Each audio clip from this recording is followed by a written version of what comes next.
Acá en la provincia sí. Si usted se quiere venir un poquito más acá para que pueda entrar en el... Está perfecto. ¿Esto ya está?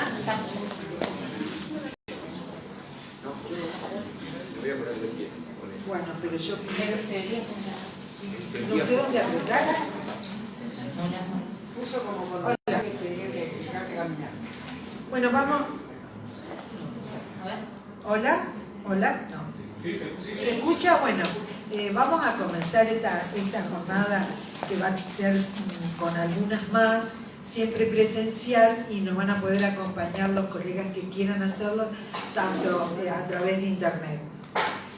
Hoy es la inauguración. Yo de entrada voy a pedir disculpas porque me voy a tener que escapar un poquito porque mañana tenemos todo el seguimiento en la Cámara, la Asamblea Legislativa, el nombramiento, la posibilidad de los nombramientos de los dos, el camarista y el juzgado que nos falta. Así que con la colega Norma Zuligoy nos estamos yendo a las 5 de la mañana para poder hacer el seguimiento de esto.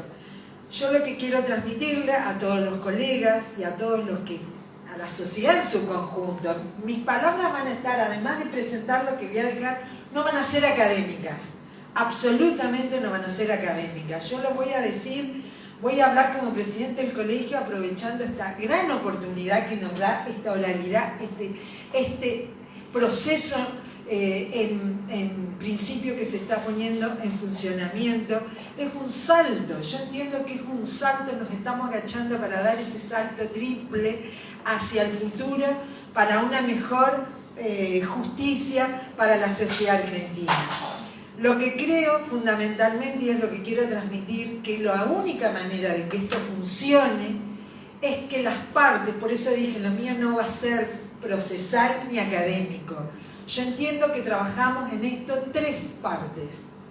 Los que piden justicia, tanto pidiendo y diciendo que no o que sí a medias, el que responde, demanda y demandado, el profesional actuante con todos los auxiliares de la justicia y la justicia en sí. Todos vamos a tener que poner para que esto funcione y para que esto pueda llegar a buen puerto y sea del fruto que todos estamos esperando. Todos vamos a poner parte de nosotros, los profesionales y los auxiliares de la justicia, aprendiendo que para eso el colegio da este apoyo para estas charlas, cambiando nuestra mentalidad, donde vamos a tener que poner mucho esfuerzo para mediar, para llegar a esa posibilidad de que se puedan solucionar los problemas ya en la audiencia preliminar. Al que pide justicia, tanto de un lado o del otro, predisponiéndose a la posibilidad de achicar las pretensiones o acomodarlo a los tiempos que estamos viviendo. Pero por sobre todas las cosas, yo creo que la justicia va a tener que mirar con una cara diferente en la forma en que va a tener que manejar los expedientes, en la forma en que va a tener que llegar los jueces y los funcionarios como secretarios, prosecretarios y demás, van a tener que llegar con una agenda totalmente actualizada y acorde a estas circunstancias que les va a cambiar muchísimo el trabajo. Entonces yo creo que si apuntamos a eso, el cambio paradigmal va a poder hacerse y todos vamos a poder tener una justicia mejor, más rápida y más próxima, que es lo que realmente buscamos. Así que lo académico y la presentación del doctor se las dejo a quien sabe. Muchas gracias. ¿Es necesario? Sí. Bueno, muchas gracias, doctora Virili. Muchas gracias en el nombre, bueno, en realidad todo el Colegio de Abogados, que siempre tan abierto y tan comprometido para todo lo que ideamos desde el Ateneo de Estudios Procesales de Reconquista. Que el Ateneo es un grupo que para mí es la riqueza, que ahí trabajamos de igual a igual jueces y abogados.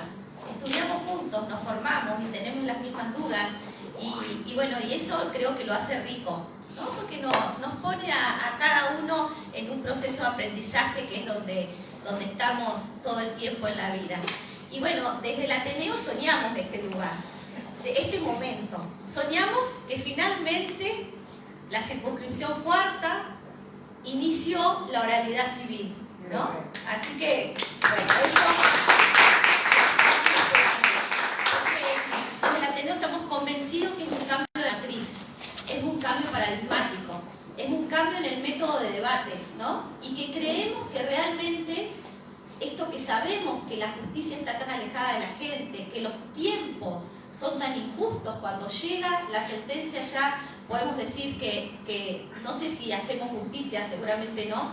Creemos que realmente la oralidad es un método de debate que achica los tiempos y que acerca a la justicia, al juez, al ciudadano. Por eso es tan importante las encuestas de satisfacción, que nos puedan realmente valorar cómo salen los que usan el servicio, porque nosotros somos servidores. Y también es histórico que esta capacitación, que para nosotros la armamos con tanto amor, que sea en el Colegio de Abogados también. Eso también es significativo, porque creemos que a este sistema lo hacemos juntos. Es como dijo Patricia, de un lado, del otro, no hay otra. Entonces las cabezas tenemos que ir a resetearlas juntos. Entonces por eso también tan importante estar hoy acá, en esta casa, y que todos fuimos abogados de la matrícula, los jueces que estamos todos acá. Veo al doctor Lorenzina, la doctora Berfiori, al doctor Dalla Fontana, así que también eso es, agradecemos, y la doctora Gastaldi también. Así que bueno, entonces esos agradecimientos a la doctora Gastaldi, que con tanta alegría enseguida aceptó la invitación para darle un marco, también un marco histórico, a este inicio de esta capacitación, que sabemos que la oralidad es una realidad por una decisión de la Corte Suprema de Justicia de Santa Fe, digamos, ¿no? Que fue en el marco de Justicia 2020. Entonces creemos que la presencia de la doctora Gastaldi hoy también es un espaldarazo para esto que iniciamos hoy, y bueno, estamos muy felices y agradecidos. Y al doctor, el doctor Raúl Calvo Soler, que podemos decir que es un amigo de esta ciudad, y que también agradecemos que con tanta compromiso y ganas enseguida se puso a disposición para estar presencial hoy acá, que creo que luego de la pandemia adquiere otro significado también histórico, este momento, hoy estar y encontrarnos de esta forma. Lo voy a presentar, creo que son los agradecimientos que quería, ¿no? Sí, lo voy a presentar, el currículum acortado, que, el doctor Raúl Calvo Soler, licenciado en Derecho por la Universidad Autónoma de Barcelona, doctor en Ciencias Jurídicas y Sociales por la Universidad Pompeu Fabra de Barcelona, profesor titular en la Universidad de Girona en los estudios de Derecho, Criminología y Pedagogía, en excedencia, profesor de la Universidad de Buenos Aires en la maestría de la magistratura, profesor en la Universidad de San Andrés en el curso de posgrado para abogados de empresas sobre manejo de conflictos y crisis. Ha sido y es investigador en diferentes proyectos del Ministerio de Educación y Ciencia, de la Generalitat de Cataluña y de la Unión Europea. Actualmente es miembro investigador del proyecto La responsabilidad penal de empresas transnacionales por violaciones a los derechos humanos y al medio ambiente, en el que destacan sus intervenciones y asesoramiento para la implementación de respuestas restaurativas en este tipo de ilícitos. Director del proceso restaurativo desarrollado en el concurso Vicentín. Ha sido Visiting Scholar de la Universidad George Mason en el Institute for Conflict Analysis and Resolution. Es director de la colección de Prevención, Administración y Resolución de Conflictos de la editorial Jerigesa de Barcelona. Director del Programa de Justicia Juvenil Restaurativa de la provincia de Córdoba, Argentina. Fue coordinador del Programa de Prácticas Restaurativas de la Unión Argentina de Rugby. Ha impartido cursos del máster, especialización y conferencias en la Universidad de Castilla-La Mancha, Alicante, Barcelona, Sevilla, Ramón Llull de España, Florencia, Pavia de Italia, Universidad de El Salvador, Universidad de San Andrés, Universidad de Palermo, Universidad de Buenos Aires, Argentina, Universidad del Norte, Universidad del Atlántico y Cámara de Comercio de Bogotá, Colombia, Institutos de Justicia Alternativa de Jalisco, Universidad de Guadalajara, Universidad Autónoma de Guadalajara e ITAM, México, Universidad Federal de Minas Gerais, Brasil. Destacan sus últimos libros, uno titulado Donde la justicia no llega, otro Justicia Juvenil y Prácticas Restaurativas, su artículo sobre prácticas restaurativas en conflictos deportivos, Manual de Prácticas Restaurativas para Empresas en imprenta. bueno, lo dejamos con el doctor Raúl Calvo Soler.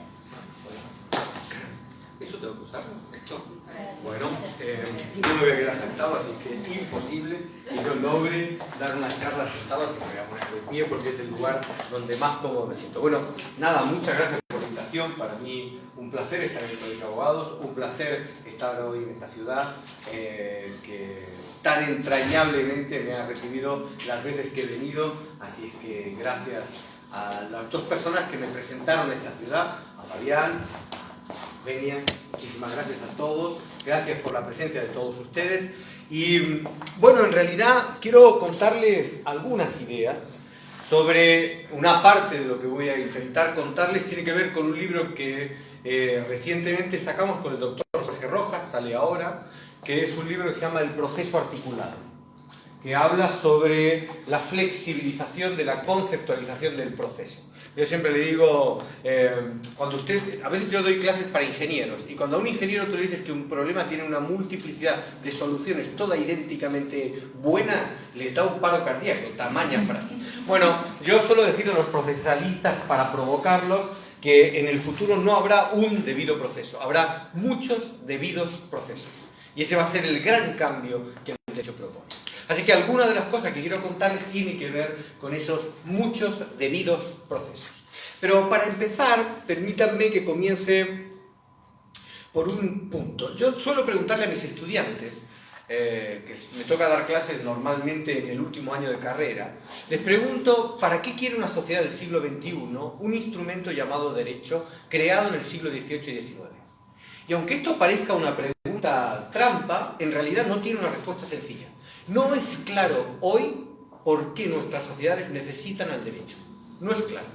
No es claro si el derecho que nosotros vendemos, proponemos y ejercemos es un derecho acorde a una realidad de una sociedad madura, constructiva, que crece en un siglo XXI. Mis alumnos suelen contestar a esta pregunta: ¿por qué no nos la hicieron el primer día de carrera en vez de ahora, que llevamos 5 años, en el último semestre, y ahora viene con esa pregunta? Podríamos haber empezado por ahí, pero me parece que es una muy buena manera de empezar un debate. Y mi debate tiene que ver con, es lo que quiero explicar, un par o tres de cosas, de ideas que quiero contar. Quiero comenzar poniendo en cuestión el derecho tal y como nosotros lo hemos conocido. Quiero empezar discutiendo algunos presupuestos, paradigmas que están detrás de ese derecho y que de alguna manera me van a conducir a hablar de una transformación en el proceso y del papel de la oralidad en esa transformación del proceso. Yo decía esta mañana en una charla que creo que a nosotros Hobbes nos ha hecho mucho daño. Hobbes, me dijo una vez una persona que es una bellísima persona, era una bellísima persona que escribió un libro terrible llamado Leviatán. Y es un libro terrible porque cuenta que si nosotros somos liberados a nuestra propia libertad, lo que vamos a tener es un conjunto de personas que piensan en cómo destruirse unos a otros. Y esta era la idea de Hobbes. La idea de Hobbes es que liberados a nuestro libre albedrío, a nuestra libertad, lo que haríamos es destruirnos unos a otros. Y él decía que al final, quizás porque nos dimos cuenta de eso, construimos una cosa que es el Leviatán. Pactamos ceder nuestra libertad en pos de la construcción de un gran monstruo llamado llamado Leviatán, que era el que tenía la autoridad. Yo siempre me gusta hacer el siguiente ejercicio por un momento. Todo nuestro derecho parte de ese presupuesto. Toda nuestra conceptualización de lo que el derecho es parte de ese presupuesto. Parte de que ahí fuera hay personas malas e incapaces. Ese es el presupuesto que se construye o en base al cual se construye nuestra conceptualización de lo que el derecho es. Yo quisiera pedirles que por un momento piensen, yo siempre digo que todo lo que he aprendido sobre los conflictos lo he aprendido de mi esposa, de mi hijo y de mi suegra, y no en ese orden, siempre digo que eso tiene mucho que ver, pero olvidando estos personajes característicos de la vida de cada uno, piensen en un momento en las personas que ustedes conocen. ¿Ustedes dirían que alrededor de ustedes hay más malas personas que buenas personas? ¿Ustedes dirían que uno sale caminando a la vida protegiéndose porque hay malas personas que quieren herirte? Uno diría que lo que encuentra en el día a día es personas de carne y hueso que intentan sobrevivir de la mejor manera posible, no jodiendo a los demás e intentando cada uno de alguna manera hacer su vida. Yo creo que Hobbes nos dio una descripción terrible del ser humano. Sin embargo, si os suelo decir, a mí me gusta Rousseau, que era una malísima persona que escribió un maravilloso libro, que fue El contrato social. Porque Rousseau sí creía en el hombre, creía en las personas, creía en la bondad de los individuos. Entonces, la primera cuestión para llegar a lo que va a ser, en mi opinión, el gran cambio del derecho y del proceso judicial en los próximos años, es empezar a tomar conciencia de que a lo mejor, ese derecho pensado, diseñado, analizado en el contexto del infierno, es un derecho poco interesante para una sociedad del siglo XXI. A lo mejor lo que reclama la sociedad del siglo XXI es un derecho en el cielo, un derecho para buenas personas, un derecho para personas que tienen conflictos, que tienen problemas, pero que no son el gran y terrible sujeto que Hobbes nos planteó y nos definió. Ahora, si esto es así, ¿cuál es el cambio de paradigma? Bueno, el cambio de paradigma para mí tiene que ver con 3 o 4 ideas. Primera, esta teoría del hombre malo, es así como se llama, lo que es puesta en cuestión a la hora de decidir qué derecho queremos. Partamos por un momento para entender todo lo que significa, no la oralidad, todo lo que significa la transformación del derecho y el proceso judicial de una idea. Las personas no son malas. El derecho no es la medicina contra las malas personas en la sociedad. El derecho es un espacio encaminado para que las personas tengan la posibilidad de resolver sus conflictos dentro de ese espacio. Segunda idea. Hay una visión que tiene que ver con nuestra incapacidad para aprender a resolver nuestros conflictos cotidianos. La idea del derecho es, apártate tú que yo me ocupo. Por eso pusimos un juez, por eso creamos un proceso, por eso generamos etapas, por eso hay tramos, hay presentaciones, etc. Porque la idea fundamental es, ellos solos no pueden. Por eso necesitamos al derecho al proceso judicial. Porque si estuviesen solos no lo lograrían. Bueno, yo creo que esto es radicalmente falso. Yo creo firmemente que no es verdad que las personas liberadas o libradas a su libertad no puedan encontrar caminos para resolver su conflictividad. Es verdad que nosotros no hemos sido educados para eso. ¿Qué es lo primero que le dice un padre a su hijo cuando viene y le dice, papá, me peleé con mi compañero en el aula? Se lo dijiste a la señorita. ¿Te buscaste la autoridad que te lo resolviese? Nosotros hemos sido educados para que con nuestra conflictividad, nuestra problemática, encontremos a alguien que nos ayude a resolver nuestros problemas. Y el derecho que hasta ahora hemos conocido, vive precisamente de esta idea. No pueden, por eso nos necesitan. No saben, por eso nos necesitan. Necesitan un abogado, necesitan un juez, necesitan un fiscal, necesitan un defensor, porque no saben resolver su conflictividad. Esta manera de entender las cosas genera un último y dramático espacio. Y es que todo nuestro proceso, y ahora volveré sobre esta idea, está pensado para una cosa que los teóricos de juegos denominaban juegos de suma cero. Un juego es de suma cero cuando todo lo que yo gano es todo lo que usted pierde. Y todo lo que usted gana es todo lo que yo pierdo. En un divorcio, el debate entre dos personas que se están divorciando por los hijos es una cuestión de ganancias y pérdidas. Cada día que mis hijos están con el otro, son días que yo pierdo. Cada día que mis hijos están conmigo, son días que le arrebaté al otro. Esa es una lógica de suma cero. Toda la conceptualización del derecho que nosotros hemos conocido es una conceptualización de suma cero. Es un pensamiento que trabaja en una lógica de suma cero. Entonces, si yo sumo estas 3 cosas, sumo esta idea de las malas personas, sumo esta idea de la impericia y sumo la idea de la suma cero, genero la estructura procesal, judicial y jurídica que hoy tenemos. Somos el resultado de esa manera de entender la antropología del ser humano y su manera de relacionarse. Yo creo que esto no da más. Y creo que lo peor de esta historia es que allí fuera se han dado cuenta que no da más. Y lo mejor, nosotros nos hemos dado cuenta de que esto no da más. Nosotros no podemos seguir en esta dinámica. Hay 3 efectos que a mí me parece importante señalar. Primero, nosotros resolvemos casos jurídicos, pero no resolvemos los conflictos que las personas tienen. Y este es un drama desde el punto de vista del espacio procesal que construimos. Dos personas entran al proceso con un conflicto y salen de él con una sentencia que resuelve un caso jurídico, pero no el conflicto que ambas personas tienen. Así que cualquiera de los jueces hoy presentes sabe y ha vivido la situación que dice, yo una vez lo pregunté en el Consejo de la Magistratura en España, ¿alguna vez les ha pasado que sabían que dictasen la sentencia que dictasen no iba a resolver el problema que las partes tenían? Y todos los jueces me dijeron, sí, muchas veces. Y yo pregunto, ¿y entonces para qué sirve nuestra intervención si las personas transitarán nuestro proceso y saldrán con las mismas problemáticas con las que entraron? ¿Para qué cambiamos? ¿En qué impactamos realmente en mejorar la vida de esos ciudadanos cuando transitan por nuestro proceso? Así que hay una cuestión que después voy a volver porque para mí es clave, que es la siguiente.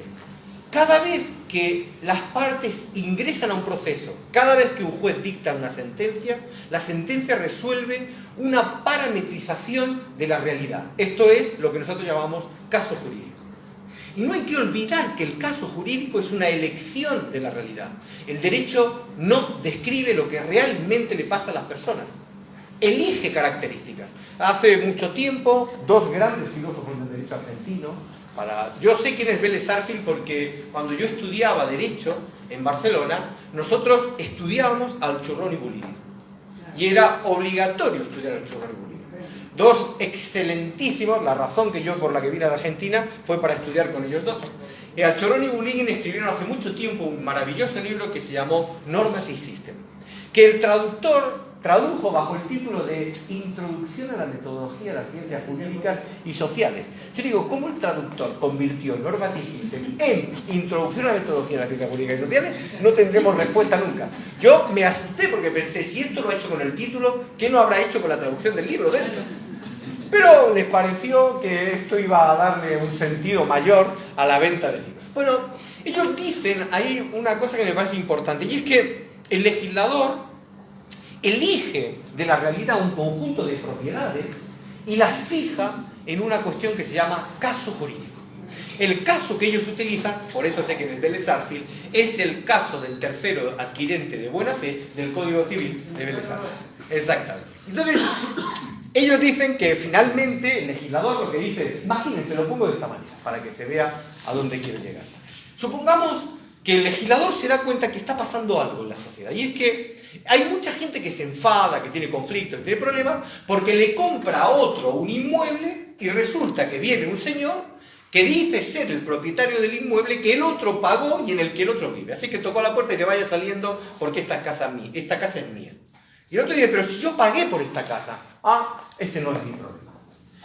Cuando el legislador ve una conflictividad de estas características, el legislador tiene que tomar la decisión, o cree que la mejor manera de responder a esta conflictividad es crear normas. Normas que ayuden a los ciudadanos a resolver esta problemática. Entonces, ¿qué hace? Mira de todo el abanico de posibilidades y elige algunas características. En el caso del Código Civil argentino, eligió 3 características: el título oneroso, la buena fe del enajenante y la buena fe del adquirente. Y decidió que cuando concurría título oneroso, buena fe del enajenante y buena fe del adquirente, no era necesaria la restitución, más allá de las correspondientes interacciones para ver qué pasa con el dinero que debería haber ido a una persona y su auto. Entonces, el legislador dijo, resuelto, ya está, se acabó. Cuando tengan este problema, seguro ya lo tienen resuelto, con lo que yo les he dicho que tienen que hacer. Esta manera de pensar la dinámica tiene hoy en el siglo XXI 2 grandes problemas. Si esto es lo que nosotros hacemos, si esto es el derecho, tiene 2 grandes problemas. El primer gran problema es lo que yo denomino la complejización de las relaciones conflictivas del ser humano. Miren, cuando en el siglo pasado 2 personas tenían un conflicto, definir las características del conflicto era relativamente sencillo, porque la disponibilidad de propiedades era muy acotada. Los conflictos tenían que ver con cosas muy definidas, muy concretas. Bien, en el siglo XXI los conflictos son terriblemente más complejos que en los siglos pasados y van a seguir complejizándose. Y son mucho más complejos porque tenemos muchas más maneras de relacionarnos unos con otros de lo que teníamos en el siglo pasado. ¿Esto qué significa? Que el legislador tiene dos grandes problemas cuando decide identificar el caso. La primera, si antes elegía entre 5 propiedades, ahora elige entre 100 propiedades para cada conflicto de una sociedad actual. Cada vez que el legislador quiere dictar una norma para captar un conflicto y darle una respuesta, se enfrenta a un reto terrible. Y es que las propiedades relevantes de esa conflictividad no son 5, no son 4, son 100. El segundo problema que tiene es que todas son igualmente relevantes. Antes los legisladores en sus decisiones del conjunto de propiedades podían identificar cuáles eran propiedades importantes a tener en cuenta y cuáles no. El título oneroso, la buena fe del adquirente, la buena fe del adquirente. No me interesaba el color de la corbata del que compró, por ejemplo. No me parecía relevante. Entonces el legislador le era más fácil establecer las pautas relevantes de la conflictividad social. Hoy el legislador tiene un problema enorme cada vez que tiene que definir eso. Les hago solo una idea. Vayan a intentar identificar el concepto de familia en el derecho. Tiene un problema para identificar a qué le llama familia y a qué no le llama familia. El volumen de alternativas disponibles es tan enorme que el derecho no alcanza para encontrar respuestas a las problemáticas. Ni siquiera las puede fijar con cierta naturalidad. Entonces el legislador lo que hace es elegir algunas propiedades, las coloca en la norma y le ruega a Dios que esas sean las propiedades importantes para que el ciudadano, cuando se le aplique esa norma, sea realmente la que le resuelve sus conflictos. El segundo problema es el dinamismo. Lo que hoy es relevante, mañana no lo es. Miren, todos nosotros cometemos en general un delito, al menos un delito todos los días. Por ejemplo, hacer una foto a un menor y subirla a un Facebook, sin el consentimiento de nadie. Lo hacemos con absoluta naturalidad.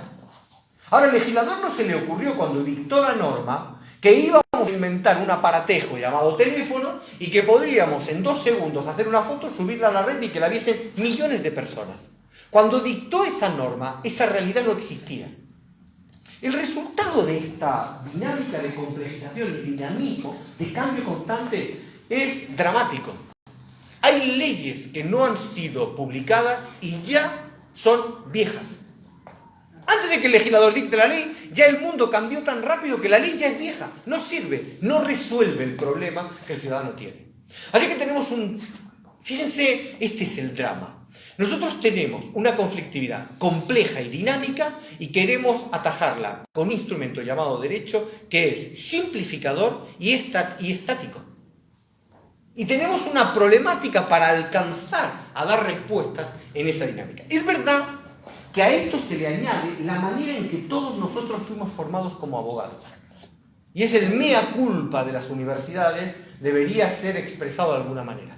Miren, todos nosotros hemos sido educados en una lógica donde el relato de nuestros clientes es el relato de la búsqueda de las propiedades jurídicamente relevantes. Cuando un cliente viene y me dice, doctor, quiero contarle que he tenido un problema y no sé qué hacer con él. Resulta que le compré una casa a mi amigo Juan, le pagué lo que negociamos, lo que él me pidió, yo le pagué, me mudé, me pongo a vivir, hace 1 año que estoy viviendo, y el otro día viene un señor, toca mi puerta y me dice, venga, ya puedo ir saliendo que esta casa es mía. Y dije, no, va a ser suya. Y es que resulta que la casa es suya. Y hablé con mi amigo Juan y mi amigo Juan dice, yo ni sabía, estaba convencido que la casa era mía. Y ahora, doctor, ¿qué hago? Esta narrativa, este relato, nosotros hemos aprendido a escucharlo solo en la lógica de las propiedades jurídicamente relevantes. Por ejemplo, cuando nuestro cliente dice, le pagué, digo, título oneroso, tengo la primera propiedad, venimos bien. Cuando dice, yo no sabía que la casa no era de él, tengo buena fe del adquirente, tengo la segunda propiedad, venimos bien. Y cuando me dice, mi amigo Juan no lo sabía, tengo la tercera propiedad, buena fe del enajenante, tengo las 3 características, tengo caso. Tengo caso, tengo demanda, tengo juicio. Y hemos redondeado esta historia. Ahora, todo lo otro, todo el conjunto de propiedades, además, que están en la narrativa de mi cliente, que no están identificados en ninguna norma, pero que son definitorias del conflicto que tiene mi cliente, ni las escuchamos. Por ejemplo, mi cliente acaba de darme un dato que cualquier conflictólogo diría, alerta que es un tema clave, que es No reclamar. ¿No? Esa es... No lo pueden escuchar.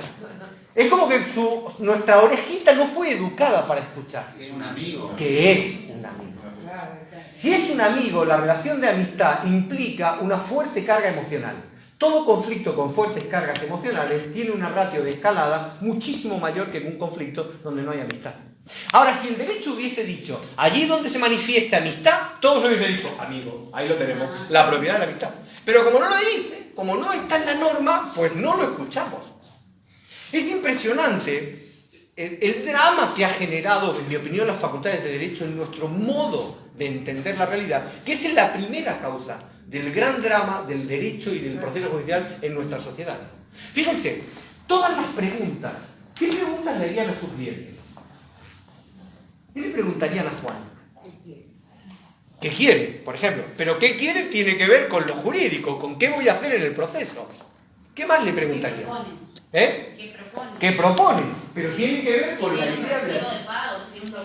Si puedo probar si puedo acreditar el pago, si hay algún elemento que sea constitutivo de... Todo es jurídico. Bueno, si ustedes hablan por ejemplo, con un gran teórico de la negociación, un gran especialista como Nash, ustedes le llaman la película Una mente brillante, ¿no? Le llaman, bueno, pues Nash decía que ninguna de esas preguntas es la primera gran pregunta de un conflicto. La primera gran pregunta de un conflicto es, ¿qué le pasa a mi cliente si pierde la casa? La primera pregunta interesante no es ¿qué quiere? No es ¿qué le pasa? Porque no es lo mismo que si pierde la casa se vaya a otra casa a vivir porque tiene varias, que si pierde la casa se vaya a vivir debajo de un puente. Cambia sustancialmente todo esto. Y esto significa algo dramático. Hoy el derecho en una sociedad del siglo XXI no puede ser pensado aisladamente al resto de conocimientos. Debería ser obligatorio que un estudiante de derecho sepa sociología, sepa algo de psicología, sepa algo de antropología. Y sobre todo, y especialmente, la primera asignatura de una carrera de derecho debería ser conflicto. Un abogado que no entiende la conflictividad humana no entiende cuál es su función. Es un mero aplicador de normas. Y la norma es un instrumento que debe servir para ayudar a nuestros clientes a resolver sus problemáticas. Nosotros estudiamos desde el derecho, por el derecho, con el derecho, para el derecho, en el derecho. Pero no nos enseñan la realidad de lo que ocurre allá afuera. Nosotros discutimos en nuestra normatividad constante. Ahora, el drama final de esta historia es cuando el cliente dice, doctor, yo sospechaba que la casa no era de Juan. Entonces, el abogado dice, a la mierda la buena fe, digamos, estoy en un tema, acabo de perderme una de las 3 propiedades, no la puedo perder. ¿Han visto la peliculita esta del Intensamente? De los muñequitos. Bueno, el muñequito colorado, el de la furia, el de la ira, de la cabecita del abogado, cuando su cliente dice, yo sospechaba que la casa no era de él, empieza a votar, a autopretar todos los botones. Porque está perdiendo el caso. No tengo buena fe del adquirente. Y si no tengo buena fe del adquirente, estoy perdiendo el caso. Y hemos aprendido a hacer algo que si no fuese por los efectos que genera desde un punto de vista del marketing maravilloso. ¿Qué es lo que hace el abogado? El abogado empieza así. Pero escúcheme, Juan, ¿usted lo sabía? No, yo sospechaba. No, Juan, usted no me escuchó bien. Lo que yo le estoy preguntando, ¿usted sabía que la casa no era de su amigo? No, pero yo sospechaba. No, le estoy preguntando, ¿usted lo sabía? Hombre, saberlo no lo sabía. Juan, eso es lo que importa, que usted no lo sabía. Ya tengo la buena fe de la gente, tengo el título en el ojo. Y se acabó el debate. Les reto que hagan el siguiente experimento. Miren a una persona contar un conflicto. Si no habló con su abogado, contará su conflicto. Si ya habló con su abogado, contará el caso jurídico. Nosotros les hemos convencido de que su problema es lo que yo digo que es su problema. ¿Se imaginan que pasase eso en la medicina? ¿Se imaginan que el objetivo fundamental de un médico fuese diagnosticar la enfermedad que él quiere diagnosticar más allá de lo que le pasa al paciente? Oiga, doctor, a mí es que lo que ocurre es que me duele, eso es irrelevante. Es que a mí eso es irrelevante. Esa es una propiedad relevante para tener cefalea. Es absurdo. Nosotros hemos puesto por delante el derecho a la realidad. Y esto es un precio enorme. ¿Cuál es nuestro drama? Que se han dado cuenta. ¿Cuál es el desastre? Que han empezado a entender que el proceso judicial, el derecho, que ir a ver a un abogado no les ayuda a resolver sus problemas. Miren, en esa sociedad que está allá afuera, al abogado es al último al que se va a ver. A un abogado se lo va a ver cuando ya no hay nada más que se pueda hacer. Nos hemos convertido en enterradores de la conflictividad social.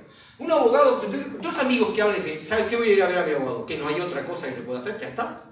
Es como terrible. Al abogado se lo va a ver cuando no hay ninguna alternativa posible. Y esto muestra el drama del papel que juega el derecho y el proceso judicial en nuestra sociedad. Ahora, ¿qué podemos hacer frente a toda esta situación y frente a este diagnóstico? Bueno, yo creo que tiene sentido empezar a repensarnos. Tiene sentido empezar a pensar qué papel queremos jugar y qué papel queremos que juegue el derecho en la sociedad del siglo XXI en el futuro. Esta es una pregunta que a mí me parece realmente importante, realmente interesante. Probablemente ninguno de los que estamos hoy aquí veremos el cambio, pero estoy absolutamente convencido que los próximos 50, 60 años el derecho como lo hemos conocido no va a existir más. El abogado que nosotros conocimos no va a existir más. El juez que nosotros hemos conocido no va a existir más. Y no va a existir más porque, por ejemplo, somos una profesión que trabaja el doble para ganar la mitad. Somos una profesión que pierde constantemente espacios. Antes, el síndico en un concurso podía ser un abogado. Hoy ya no puede ser un abogado. Antes, en derecho penal, el penalista era importante. Hoy los criminólogos ganan espacio a toda velocidad. Hoy en familia, discutir los problemas familiares sin un asesor familiar, sin una persona que trabaje el asesoramiento a la familia, es inaceptable. En España hemos creado una profesión que se llama especialista en relaciones laborales, que está pateando del tablero a todos los laboralistas. Antes de ir a ver a un abogado laboralista, te vas a ver un especialista en relaciones laborales que tiene una visión mucho más amplia, mucho más rica, mucho más generosa de la conflictividad. Entonces, yo creo que nosotros tenemos que empezar a ser conscientes de que o cambiamos o la sociedad va a empezar a buscar otras profesiones que ocupen el espacio que nosotros supimos ocupar. No es verdad que somos una profesión que crece, es una profesión que decrece. Alguien puede decir, pero la litigiosidad crece. Claro, la litigiosidad crece mientras que logramos seguir en la misma lógica de un pensamiento que dice que la mejor manera de resolver sus conflictos es ir a alguien que lo resuelva como el juez. Pero eso está cambiando en las propias escuelas. En las propias escuelas se empieza a tomar en consideración la formación de los jóvenes desde una lógica totalmente distinta. Y otro drama. Esta es una generación de jóvenes que tiene una característica que a mí me parece maravillosa. Tiene una capacidad de pensamiento crítico que nosotros no teníamos. A nosotros nos decían, aquí el profesor, aquí el profesor. A nosotros nos decían, aquí su señoría, aquí su señoría. A nosotros nos decían, aquí el policía, uy, el policía. Hoy si hay un concepto desmembrado en la sociedad, en los jóvenes actuales, es el de autoridad. No responden bien al discurso de la autoridad. Y nosotros seguimos en una lógica de un proceso judicial y derecho que tiene como último fundamento el tema de la autoridad. Bien, ¿qué cambios son necesarios para trabajar ese paso? Bueno, yo creo que hay que empezar a entender la siguiente cuestión. Una cosa es discutir la eficiencia del proceso judicial y otra cosa es discutir la eficacia del proceso judicial. Cuando yo discuto sobre la eficiencia, lo que estoy discutiendo es la McDonaldización del proceso judicial. ¿Cómo lo hago más rápido y más barato? Eso es lo que discutimos. Entonces discutimos cómo hacemos que sea más rápido, cómo hacemos que cueste menos. Pero eso es un debate sobre eficiencia. La pregunta del millón es cómo, y esta es la pregunta de la eficacia, ¿cómo logramos que el proceso judicial le sirva al ciudadano? ¿Cómo logramos que sirva para que salgan de ahí con una mejor predisposición en la resolución de su conflictividad? No con un papel llamado sentencia, que no acaba de resolver nada, sino con una mejor predisposición. Esa es la pregunta interesante. A mí me parece que estamos tan acostumbrados a discutir sobre eficiencia que hemos perdido la gran pregunta. ¿Cómo logramos que el derecho y el proceso judicial sean trascendentes para una sociedad del siglo XXI? No es verdad, y si Kelsen levantase la cabeza creo que le daría un paro cardíaco, no es verdad que Kelsen escribió la paz por medio del derecho. No es verdad que las sociedades que tienen derecho sean más pacíficas. Esto es radicalmente falso. Falso. Entonces, no puede ser que sigamos abotonados en prejuicios, presupuestos y paradigmas de los siglos del pasado. ¿Qué es lo que tenemos que cambiar? Bueno, hay muchas cosas que me parece que tenemos que cambiar. Si aceptamos el debate sobre la eficacia. Yo creo que quiero proponerles algunas ideas de cambio que se dan en un espacio de una dinámica procesal. Lo primero que quiero decir es que yo creo que fue cuando María Eugenia y yo nos conocimos, a mí tuvieron la terrible idea de invitarme a dar la conferencia de cierre del Congreso de Derecho Procesal Argentino en San Juan. Y yo terminé mi conferencia con la siguiente frase haciendo amigos. ¿Para qué quieren la oralidad? Con un juez sordo y dos abogados que hacen callar a sus clientes. La oralidad, si la queremos en serio, es algo mucho más que simplemente un abogado que le habla a un juez que no entiende de qué está hablando y dos abogados que hablan entre ellos. La oralidad es el momento en que el ciudadano le habla a la justicia. Y eso significa un cambio radical en todas las maneras de pensar que nosotros tenemos. Yo les propongo por un momento que sueñen un proceso que no tiene nada que ver con el proceso que ustedes conocen y con el proceso que ustedes utilizan normalmente. Creo que una quizás manera de pensarlo es, volvamos 100 años hacia atrás en el procesal. Teníamos un proceso que se denominaba inquisitorial. Algunos resabios en algunos países aún quedan resabios. En Argentina, sobre todo el penal federal, es y tienen pautas inquisitoriales. Por ejemplo, que el juez que instruye la causa es el juez que juzga. Así que eso es puramente inquisitorial. En España eso se consideró absolutamente inconstitucional. Bueno, pero seguimos. Bueno, no importa. En la época inquisitorial, nosotros teníamos algo que se llamaba absolución de la instancia. Piensen que el proceso inquisitorial estaba pensado sobre una idea. El proceso es el lugar donde aflora la verdad, donde aparece la verdad de los hechos, la verdad de lo que ha ocurrido. Esto significaba que teníamos al demandado y a todos los demás enfrente de él, incluido el juez. La razón por la cual en el proceso inquisitorial el juez administraba la tortura es porque si el fin era conseguir la verdad, el medio de la tortura no era malo, porque el objetivo era conseguir la verdad. ¿Y quién tenía que administrarla? Su señoría. En la Inquisición era su señoría el que administraba el ejercicio de la prueba de la verdad, a que fuese eso quemar vivo al propio condenado. Pero eso era el objetivo. Ahora, tenían una cosa llamada absolución de la instancia, que consistía básicamente en lo siguiente. El juez podía decir algo como esto. No hay suficiente prueba para condenarlo, pero tampoco hay suficiente prueba para declararlo inocente. Por lo tanto, absuelvo la instancia. ¿Qué quiere decir? Que cualquier otra persona, cuando quisiese, podía volver y generar un juicio contra esta persona. Así que había personas que vivían de juicio en juicio eternamente, porque siempre había dispuesto a alguien a generar un juicio. Hoy nosotros vemos esto y decimos, ¡qué bestias! ¡Qué primitivos! ¡Qué incapacidad para entender! Así que a alguien se le debió ocurrir el proceso adversarial, el proceso acusatorio. A alguien se le ocurrió dos cosas que me parece importante señalar. La primera, que no podía ser que nadie, no podía ser que nadie contradijese los enunciados dentro de un proceso. Si alguien dice, yo soy inocente, es porque alguien dice, tú eres culpable. No puede ser que yo diga algo y no haya alguien que se oponga, que se contradiga, que advierta la contradicción con lo que yo digo. Y la segunda, sacamos al juez de la defensa de la búsqueda de la verdad y lo pusimos en un plano distinto. Ya el demandado no está solo, el demandado tiene la protección de los derechos, etcétera, que le debe dotar su señoría en su actuar.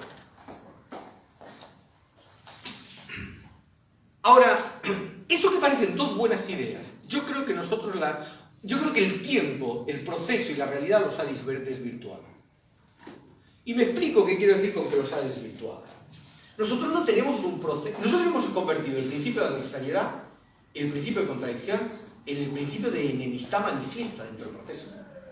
Nosotros no vamos al proceso solo a decir yo lo veo de otra manera. Nosotros vamos al proceso a decir yo lo veo de otra manera y todo lo que tú dices está mal. Fíjense, rechazo todas y cada una. Todas y cada... Primero es redundante. Si rechazas todas, rechazas cada una. Y si rechazas cada una, rechazas todas. No es necesario insistir tanto, meter tanto el dedo en la llaga. Pero no vaya a ser que se escape alguna. Rechazo todas y cada una. No dejo nada. No hay nada en lo que tú y yo podamos estar de acuerdo. El proceso de adversariedad, se ha convertido en un proceso de enemistad. Jugamos a la pelea constante. El proceso judicial es una batalla, es una lucha virulenta, no una búsqueda de argumentos y de soluciones. Es una confrontación cara a cara. Miren, yo hay una cosa que llamo la teoría del worst case. ¿Quién gana un juicio hoy? El que echa mayor cantidad de mierda contra la contraparte. Eso es nuestra práctica confrontativa. Entonces, la primera cuestión que me parece dramática es que hay un proceso pensado para que los abogados confronten. Y hay un señor llamado juez que alienta la confrontación, que le encanta la pelea en el proceso, que le gusta el choque dentro del proceso. Yo creo que esto no ayuda por dos razones. La primera, ahí el ciudadano pierde siempre. No sé si los abogados ganaremos, si el juez ganará, pero el ciudadano pierde en la mejora de su calidad de vida y en la mejora de salir de ese proceso con una mejor respuesta a su problemática. No es verdad. Estamos tan obcecados en nuestra batalla que perdemos de vista las problemáticas que nuestros clientes y los ciudadanos quieren resolver en ese espacio. Y el segundo gran drama es una idea que a mí me parece sorprendente. No es verdad que la mejor defensa de los intereses de mi cliente sea el ataque a los intereses de la otra parte. Esto es falso. Y lo puedo demostrar en el 99% de los casos que ustedes me pongan encima de la mesa. No es verdad que la mejor manera de defender lo que me interesa, lo que mi cliente quiere, es atacar lo que el otro quiere. Pero es la manera en que nosotros hemos sido educados y en la manera en que hemos aprendido a jugar el juego. Así que quizás los tres cambios más importantes que han de venir responden a tres palabras que me parece que, como yo les contaba en el libro, son claves. Cooperación, colaboración y composición.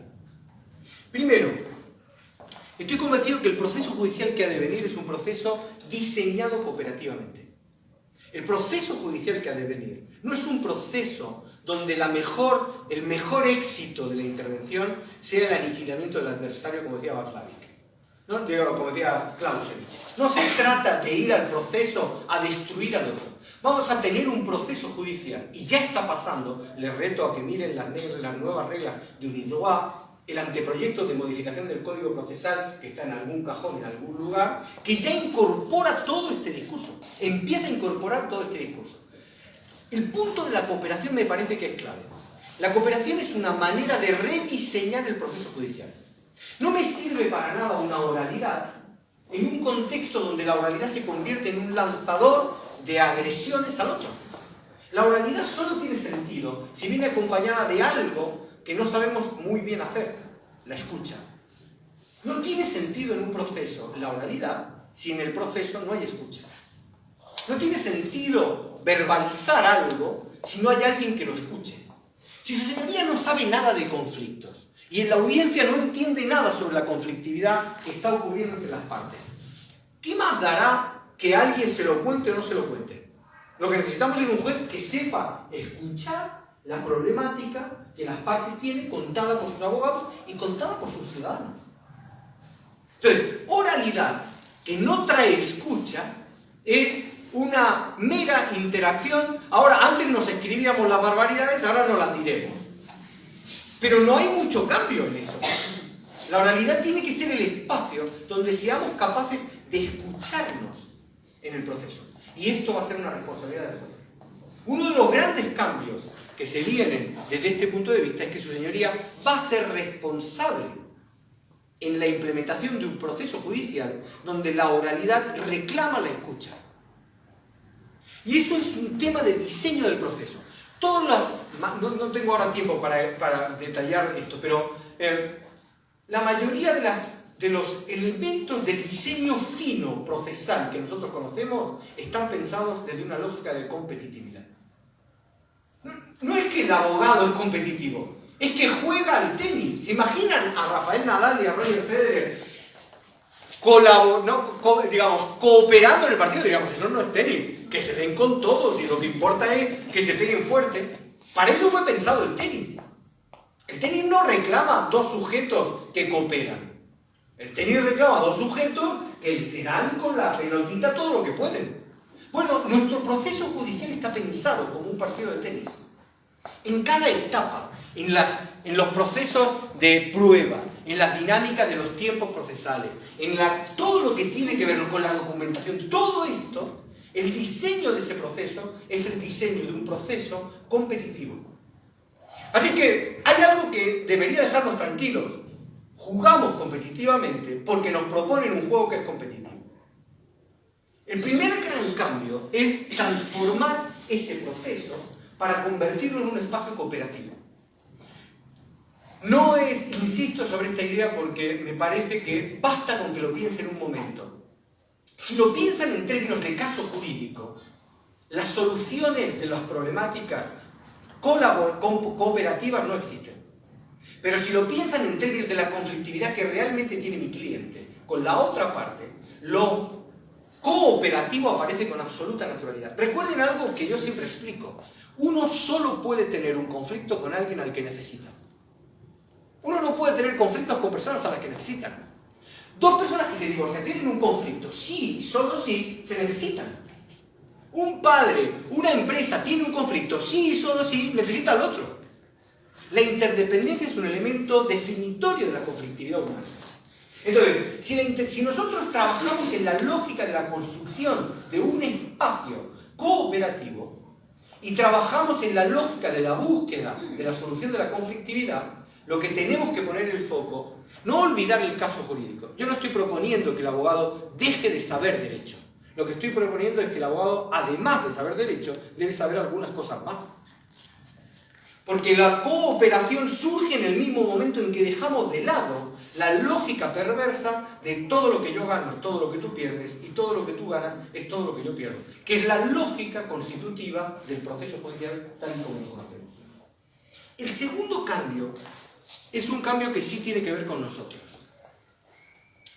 Nosotros hemos sido... Hay dos cosas que a mí me parece que los profesores de universidad debemos levantar el mea culpa.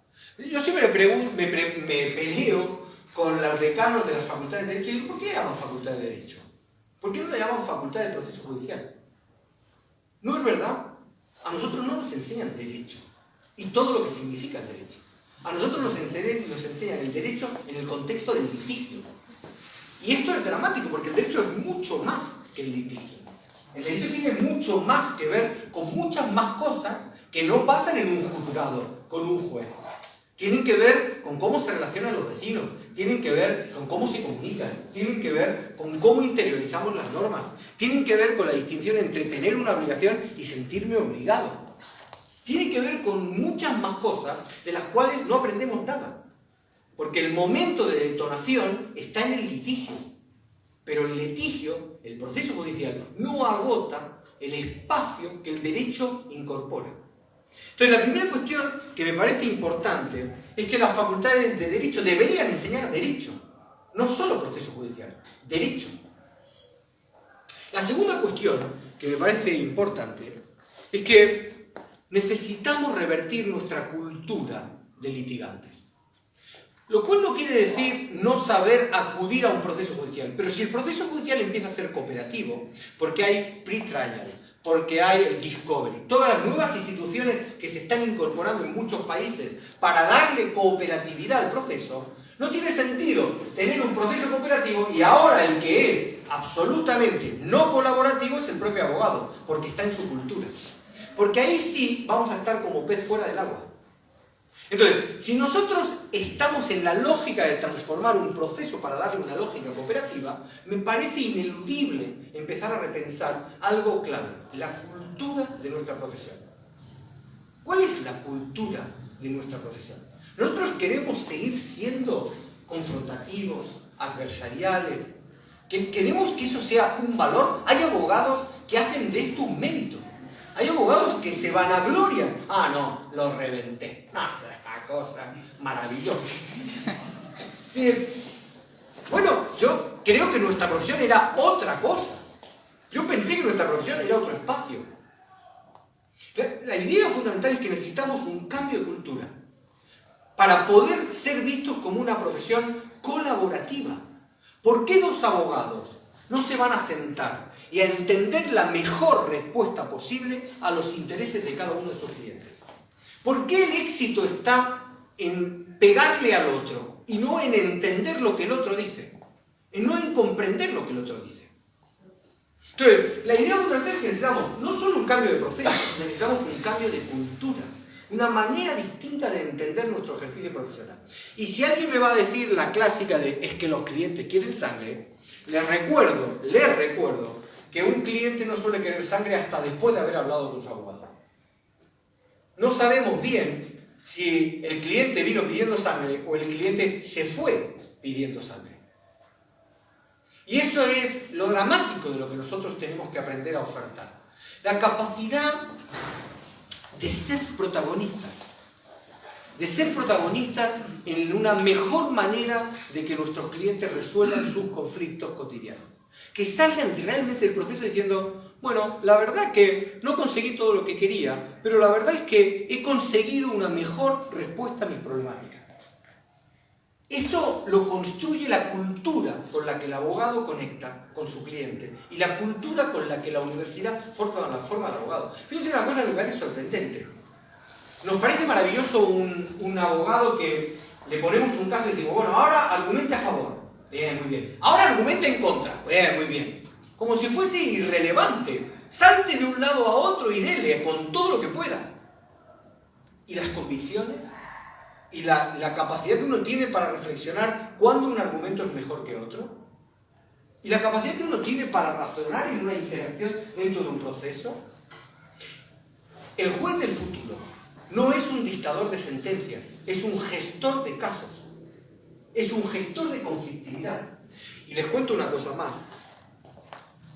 No hace falta que me den la fecha. Digo, iba a decir el 90%, pero ya lo de las estadísticas le temo. Una vez en Estados Unidos, en Washington, porque yo estuve estudiando, un profesor me dijo, yo estudié con uno de los grandes especialistas en tema de conflictividad, que es un profesor que se llama Dean Pruitt. Y él me dijo, ¿por qué no damos una charla y explicas lo que estás investigando? Bueno, le dije, no hay problema. Y dije, en la charla, había un montón de gente, dije, como todos sabemos, el 60% de la información y de la comunicación no tiene que ver con lo que decimos, sino con cómo lo decimos. No había terminado la frase y había 5 manos levantadas. El primero me preguntó con qué metodología se había hecho tamaño experimento. Ni idea. El segundo me preguntó cuál era el margen de error en los porcentajes. Ni idea. El tercero me preguntó en qué publicación y de qué nivel se había publicado los resultados de esa investigación. Ni idea. Yo dije 60%, porque como siempre escuché que alguien me dijo 60%, dije una estadística latina, o sea, de las de verdad, de las buenas. Póngale un 60%, como si le pone un 50, un 65. Entonces, iba a decir ahora un porcentaje, dejemos mayoritariamente, que es mucho más latino, mayoritariamente el fracaso en la resolución del conflicto entre los clientes, en realidad tiene un único causante, el conflicto entre los abogados. Y eso lo sabemos todos. Entonces, si ese es nuestro drama, si ahí está nuestro drama, ¿cómo logramos revertir eso? Bueno, logramos revertir eso con un cambio en la cultura.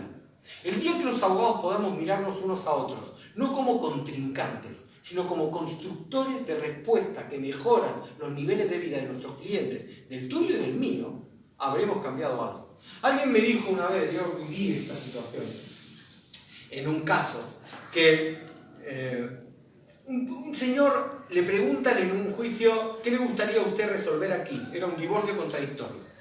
Y el juez le pregunta ¿qué le gustaría a usted resolver aquí? Y él dice la crianza de mis hijos.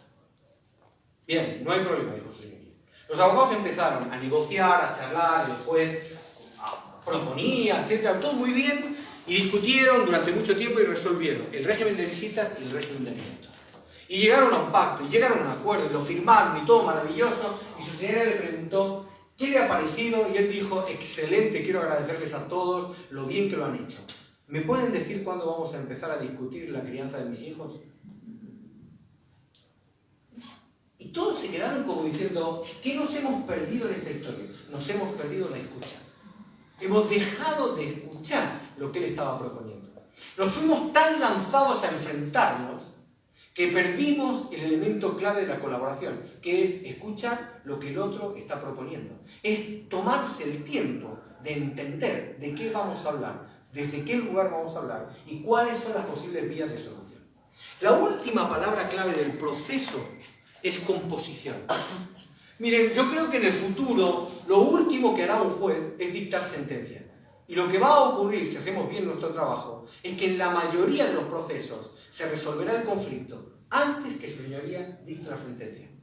El juez se convierte en un administrador del intercambio, en un generador. De hecho, el anteproyecto de ley de modificación del Código Procesal en la Argentina incorpora como una obligación de su señoría proveer la colaboración entre las partes. Así que un juez podría ser reclamado por no haber previsto esa cuestión, la colaboración entre las partes. Así que el juez es alguien que va a tener que dinamizar espacios donde las partes puedan conversar. Es verdad, como decía un profesor mío, los clientes son ratas con el abogado por contrario, leones con el abogado propio, en cualquier caso una manga de animales. Todos los abogados sabemos que nuestro principal enemigo es nuestro cliente. Eso lo vivimos y lo sabemos. Entonces, un juez que crea los espacios para que los abogados conversen, charlen, las partes interactúen, generen esa dinámica, es un juez que va a empezar a hacer un cambio fundamental. Lo que se denomina, que la mayoría, cuando lo digo, no recuerda bien porque no lo estudia mucho, los modos anticipados del proceso van a ser la hit parade de los procesos judiciales. La sentencia es la última ratio, es la última respuesta. Por ejemplo, va a tener sentido lo que se denomina sentencias parciales. Las partes le dicen al juez, mire, en esto nos hemos puesto de acuerdo, en esto no, dicte sobre esto, el resto ya lo hemos resuelto nosotros. Y ahora su señoría va a decir, en esto, la respuesta que yo tengo que darles es esta. Pero la idea de la parcialidad va a ser un elemento clave, la idea de sentencia que su señoría dicta de manera parcial va a ser un elemento fundamental de la interacción. No vamos a ir a un proceso buscando una sentencia, vamos a ir buscando un espacio cooperativo, colaborativo, para lograr encontrar una respuesta adecuada a los conflictos y a los problemas que tiene nuestro cliente. Y este es el punto del cambio fundamental de lo que tenemos que hacer. Por supuesto que la oralidad va a ayudar, porque es más fácil, en general, ponernos de acuerdo cuando hablamos que ponernos de acuerdo cuando escribimos. Nosotros los latinos somos más una sociedad de la conversación, del intercambio, de lo oral. La idea de tener que leer un texto, las propuestas que tenga que hacer la otra parte, es un elemento realmente disuasor de nuestras interacciones. Así que si le ponemos la oralidad, tenemos ese espacio. Pero si ponemos una oralidad en un proceso que sigue siendo adversarial, con abogados que no son colaborativos, con jueces que solo piensan en que todo esto escale para acabar dictando una sentencia, la oralidad la matamos antes de que salga. La matamos antes de que empiece a producir el efecto que nosotros queremos. Termino.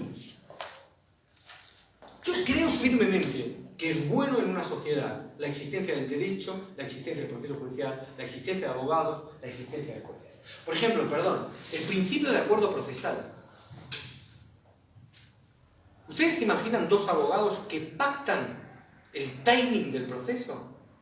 Dos abogados que se sientan y dicen, mira, escucha, para proveer estas pruebas, ¿te parece todo esto con el lío en el que estamos metidos? ¿No lo podemos hacer en mitad de tiempo? Por supuesto que sí. Y su señoría dice, bueno, si lo pactamos está perfecto. Así que esto que nosotros estamos acostumbrados de empezamos el recorrido, etapa 1, 5 días, etapa 2, 7 días, todo esto se acabó. El proceso es el resultado del pacto entre los abogados, con el control de su señoría para evitar que haya cualquier locura entre ellos. Pero el principio de acuerdo procesal es un proceso, el principio de disponibilidad de las formas. Se acabó la idea de estar encorsetados, se acabó la idea de que el abogado es eso, el abogado necesita que alguien le diga cuáles son los pasos a seguir. No, el abogado del futuro es un creador de un proceso judicial. Los abogados colaboran creando las dinámicas del mejor proceso para el conflicto que sus clientes tienen. Por eso se acabó la idea de un debido proceso.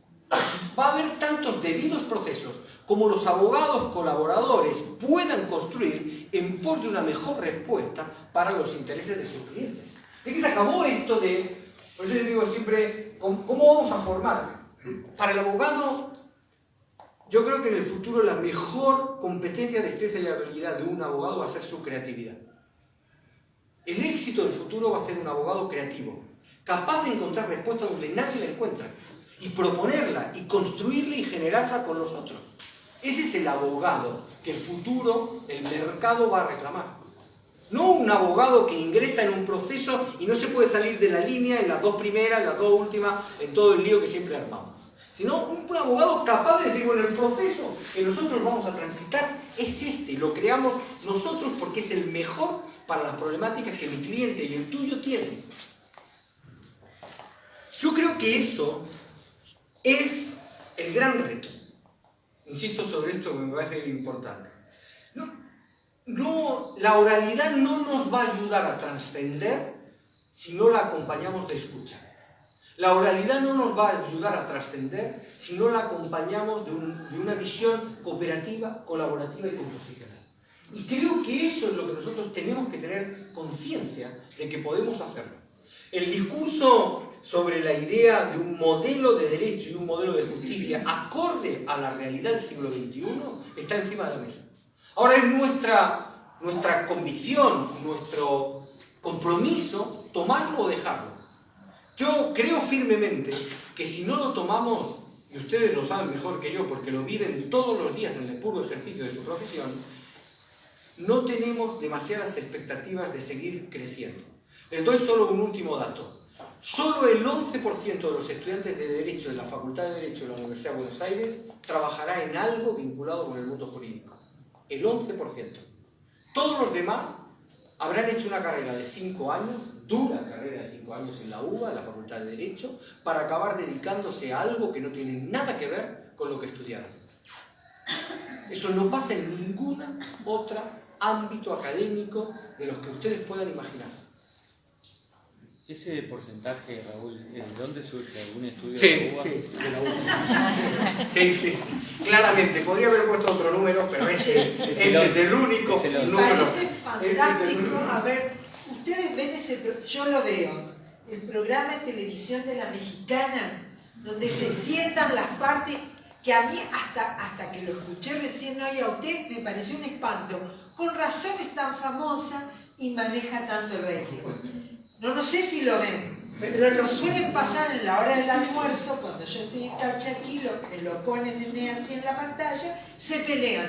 Pero va bajando el conflicto, va bajando y a los 45, 50 minutos del programa, las partes terminan diciéndose y confesando, trata siempre, son problemas de familia en general, pero se dicen barbaridades al principio, pero al final, y ella como media, ella es fantástica, la conductora del programa, loca, como así tipo yo, grita, todo el pelo rubio así, y los se para, les grita, les pega con un cuaderno, pero va bajando, sí, tenés que verlo. Alguna vez lo he visto, pero les recomiendo que vean algo más interesante.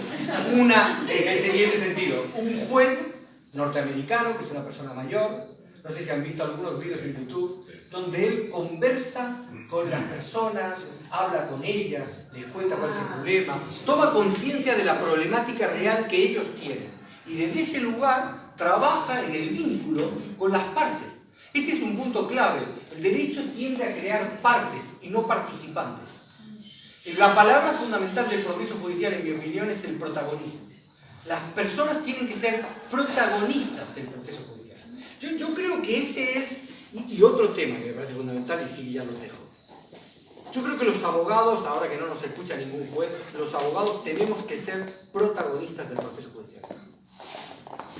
Yo creo que este es el gran reto. No podemos seguir esperando que los protagonistas sean los jueces. El protagonismo del proceso judicial es nuestro, es de los abogados. Es verdad que perdemos la cuestión, el dramático espacio, cuando le decimos a nuestro cliente, ya sabes cómo son los jueces, es que no ha habido manera, no hay forma. Perderemos ese espacio, pero yo creo que el abogado tiene que hacerse mayor en el protagonismo dentro del proceso judicial, defendiendo colaborativamente los intereses de sus clientes. Y esto me parece que el proceso judicial pone el foco en el abogado, no en el juez. El juez empieza a ser un detonador de espacios. Una cosa importante, ella dijo la palabra mediación. No quiero un juez mediador, porque eso sería una vulneración del Estado de Derecho. Si tenemos mediadores, pero no quiero convertir a un juez en mediador. Yo lo que quiero es un juez que dentro del proceso administre la construcción de espacios donde las partes, los abogados, son la clave del proceso. Del proceso del futuro son los abogados, no su señoría. Entonces, tenemos que empezar a asumir los colegios de abogados, tenemos que tener facultades de derecho que formen abogados, no abogados para el litigio como jueces o jueces. Tenemos que empezar a entender, no puede ser que, por ejemplo, negociar, escuchar, crear, desarrollar, no sean habilidades que se trabajan en la facultad de derecho. No hay nada de eso, no existe. Entonces, ¿qué hacemos? Vamos al litigio, metemos a nuestras partes en un proceso, lo tenemos durante 4 o 5 años, su señoría dicta sentencia y mala suerte. O, mira qué bien. Yo creo que tenemos que empezar los abogados a aceptar que somos los protagonistas de esta historia. Somos los protagonistas. Y el proceso cooperativo, colaborativo y composicional nos hace protagonistas de la historia. Podemos dejarlo de banda, podemos ignorarlo de nuevo, como hemos ignorado otros espacios donde tuvimos la oportunidad. Pero me parece que sería un error enorme que la sociedad no perdonará, porque creo que esta sociedad está buscando quien la ayude. Y ya sabe que el abogado que lo ha conocido, que el proceso judicial que ha conocido, que el derecho que ha conocido, no es el mejor camino para encontrar las respuestas a sus problemáticas. Bueno, muchas gracias.